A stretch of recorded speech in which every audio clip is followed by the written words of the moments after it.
Welcome back to Sue's Tips, Tricks, and Timing. So today we're talking about cabbage. Cabbage comes in a whole variety of different sizes and colors. You can have it in red, you can have it in green or light green. It can be these nice round heads, really big heads. It could be tall cone-shaped heads. Lots of varieties, therefore lots of different grow times.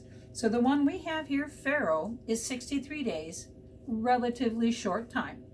When you're seeding cabbage, keep in mind, because there are so many different days, and we eat cabbage, but how many of us will eat 6 cabbages or 12 cabbages? I highly recommend, instead of putting it in a bulk tray like this, you put one seed at a time in a smaller container, and you are going to cover the seed lightly, and you're going to keep it moist on top till it starts to sprout, and then you can dry it down some.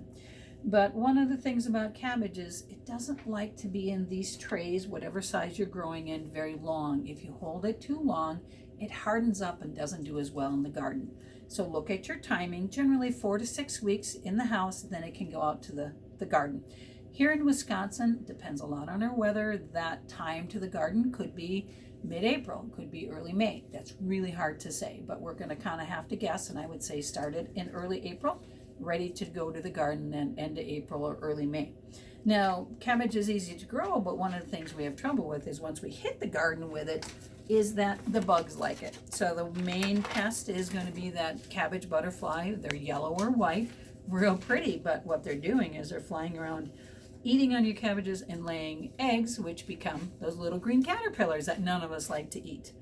Instead of having to spray weekly or every 2 weeks, or every time it rains, I like to use a row cover. It's called floating row cover, and what it is just a thin, lightweight fabric. You spread it out and put it over the top of your crop, and you allow enough room when you do it that it can grow up. You don't have to take it off. The water and the air will go through it. So it's very nice to keep the bugs off. You can grow a beautiful crop of cabbages that way. Now, there are different weights. We have 2. We have a lightweight one and we have a heavyweight one. The heavyweight one is more for real early, protect from frost, or late in the season. So you're doing that early seeding. You might want to have this on midsummer. You can switch to this one, and then later on you can actually go back to the heavy one. But cabbage is one of those crops that in the garden, it will actually take a little bit of frost as a mature plant. So lots of options with cabbage. Have fun with it. Have some tasty cabbage.